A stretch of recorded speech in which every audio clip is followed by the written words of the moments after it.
Bien, bonjour à tout le monde, chers apprenants. Soyez les bienvenus encore à cette superbe plateforme alors qui vous donne les outils nécessaires en français pour pouvoir vous préparer au mieux à l'examen du BEPC. Cela dit, ceux qui me prennent pour la première fois, c'est Monsieur Traoré, si Daniel, votre professeur de français, d'accord. Et suite à notre première leçon de grammaire, sur les types de phrases, d'accord, voilà, et nous passons à présent à la phase des exercices où je propose, d'accord, vous voyez, 3 exercices au tableau et que nous allons essayer de traiter en application à ce qu'on a vu déjà, d'accord, dans la séance ou dans les leçons portant sur les types de phrases. Ça ne va pas être seulement sur les types de phrases que vous allez vous basé pour pouvoir efficacement traiter cela. En français, les leçons sont complémentaires. Donc, ce qu'on a vu en situation de communication, sur les registres de langue jusqu'au type de phrases, vont vous servir, d'accord, pour pouvoir mieux prouver qu'on a compris justement les différentes leçons passées. Donc, cela dit, vous avez un exercice d'application, vous voyez, un premier exercice petit 1, il s'agit de donner le type de chaque phrase. Nous avons vu les types de phrases. En rappel, vous savez qu'il y en a 4. Voilà, le type déclaratif, le type interrogatif, le type impératif, le type exclamatif. Et j'ose croire que les caractéristiques de chaque type sont intégrées. Et pour pouvoir le prouver, nous allons nous essayer à trouver dans les 4 propositions qui sont la P1, P2, P3 et P4. Alors, chacune des phrases là appartient forcément à un type que nous allons détecter. À l'exercice 2, vous voyez, c'est toujours dans le même cadre des types de phrases. Vous avez une phrase proposée, d'accord? Je vais fermer les guillemets qui n'étaient pas fermés ici. Vous connaissez le centre-ville, point d'interrogation, guillemets fermés. Alors, nous allons répondre à cette série d'interrogations A, B, C, D. Et terminer par un 3e exercice du même registre toujours, d'accord, où il va s'agir de donner le type appartenant à cette proposition de phrase. Oh, la saison agricole promet de bonnes récoltes. Alors, quand il va s'agir de dégager le type qui se manifeste dedans, nous allons aussi reconvertir la même phrase aux autres types. Donc, pour pouvoir mieux présenter cela, alors, les mathématiciens ont dû prendre leurs outils. Ce n'est pas bien grave. Je vais tracer comme ça à main levée. Voilà. Comme ça, je crois qu'approximativement, ça va. Voilà, pour dévier un peu les phrases. Bien. Et dans la colonne de droite, ou dans la marge de droite, nous allons mettre la correction. Voilà. Correction, naturellement, de l'exercice d'application.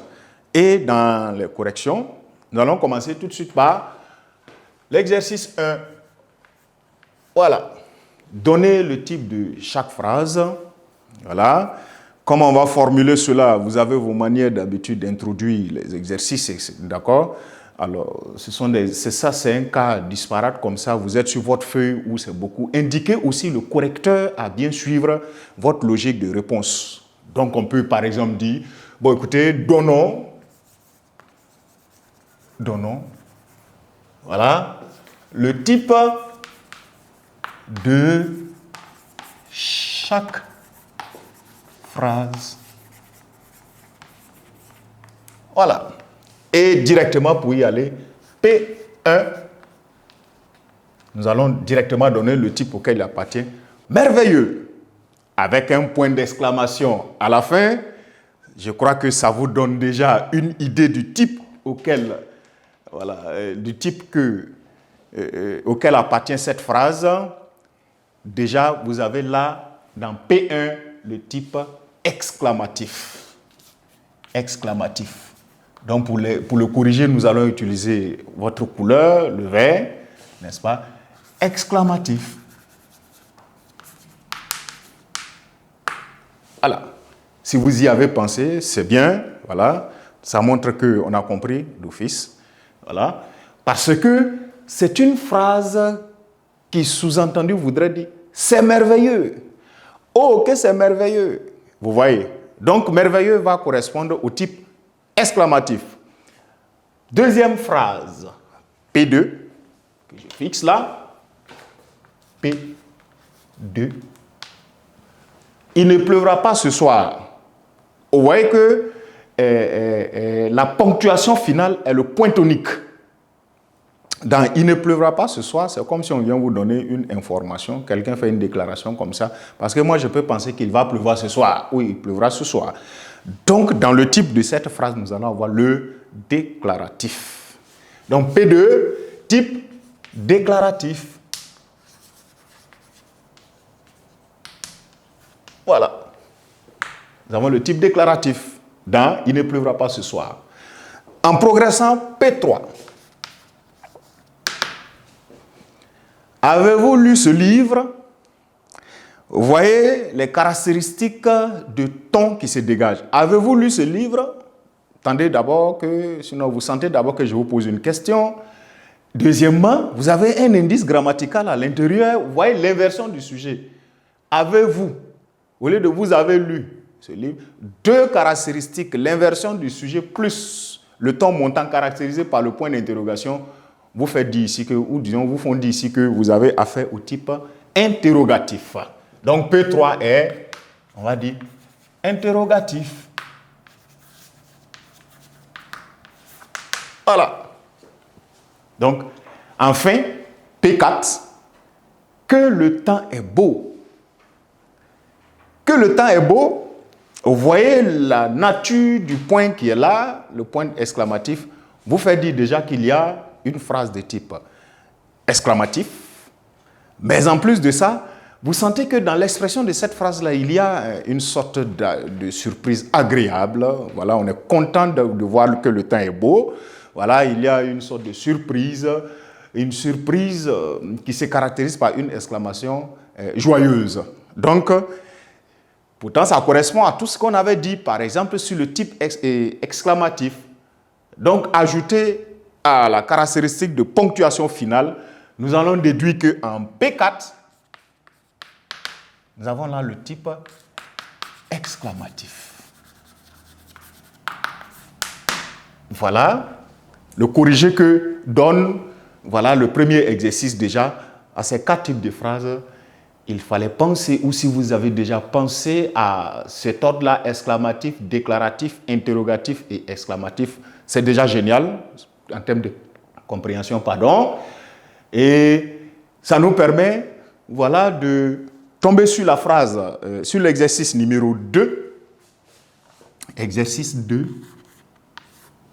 où il est demandé, d'accord, il est proposé la phrase suivante. Vous connaissez le centre-ville? D'accord? Vous connaissez le centre-ville, petit a, 2, petit a. Donnez le type de cette phrase. Donc, donnez le type de cette phrase. Vous vous rendez compte que vous connaissez le centre-ville appartient au type interrogatif. Avec, vous voyez, la ponctuation finale interrogative. Donc, A, on va répondre par type interrogatif.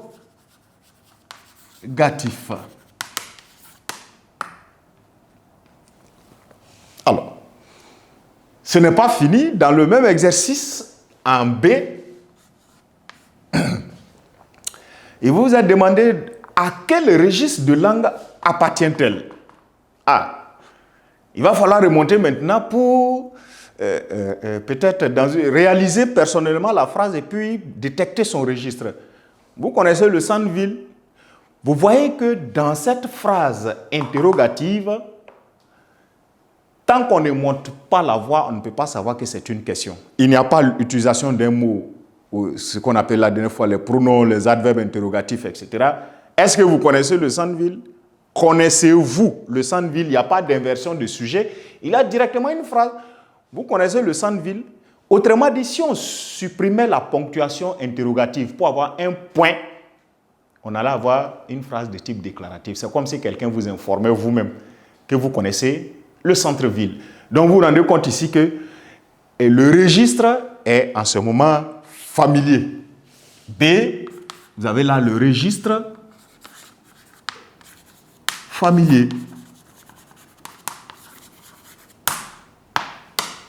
Car on l'a dit la dernière fois, souvenez-vous, où disons que le registre familier, c'est le registre qui se reconnaît par le ton seulement dans l'interrogation.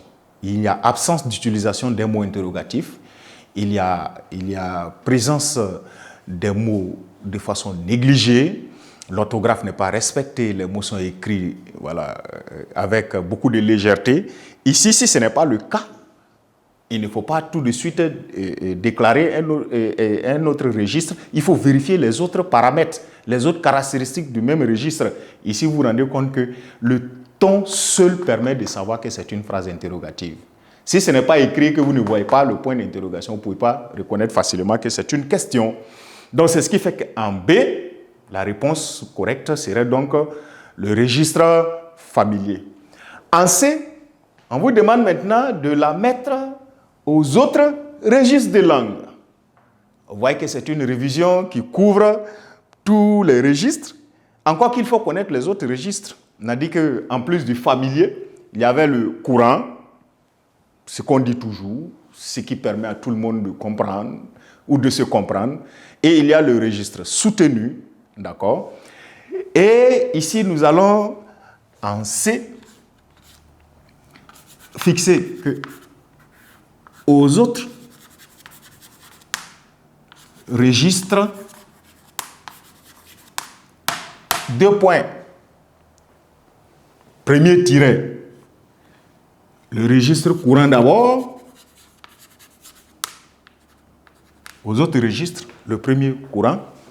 On peut dire, est-ce que vous connaissez le centre-ville? Vous voyez, l'arrivée de « est-ce que » dans la phrase permet de modifier le registre au préalable familier. Donc on va voir « est-ce que vous connaissez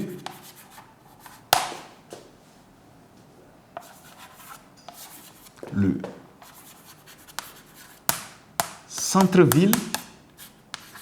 Et on n'oublie toujours pas, c'est très important, le signe de ponctuation, puisque ce sont eux qui font les différences entre les types de phrases. Point d'interrogation. Donc, est-ce que vous connaissez le centre-ville? Vous avez là le registre courant à la place de vous connaissez le centre-ville, registre familier.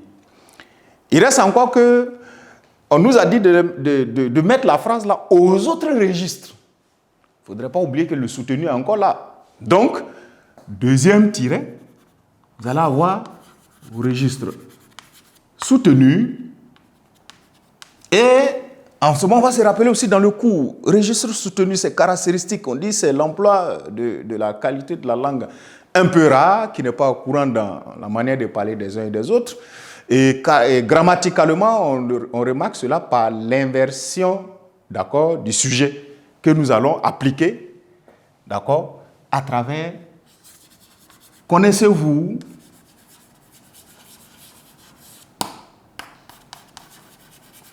n'est-ce pas? Connaissez-vous le centre-ville?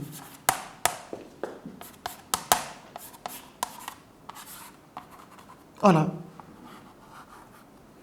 Vous voyez que ici, par l'inversion du sujet, on a obtenu le registre familier, le registre soutenu. D'accord. Le centre-ville, comment vous allez dire ça encore dans un autre français plus recherché, etc.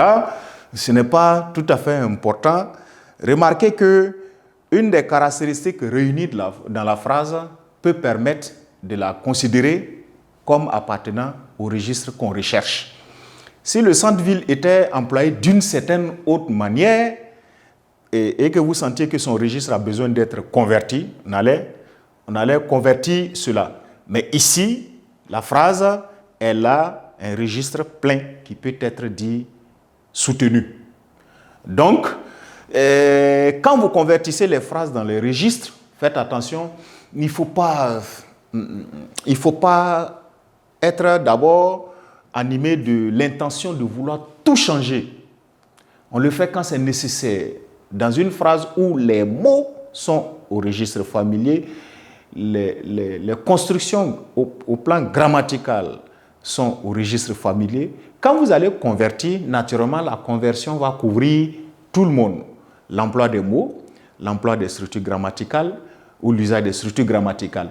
Mais ici, il y a une sorte d'usage de structure grammaticale qui vous a conduit à déduire que sinon c'est un registre familier. Voilà pourquoi quand vous allez convertir au registre soutenu, c'est sur ça que vous allez traiter. D'accord? Et je le souligne en vert ici, vous voyez, c'est ici-là qui vous a permis de déduire qu'il y a un registre familier. Donc, quand vous partez pour le convertir au registre soutenu, c'est là-bas que vous allez pouvoir, d'accord, travailler, d'accord, opérer la conversion des registres.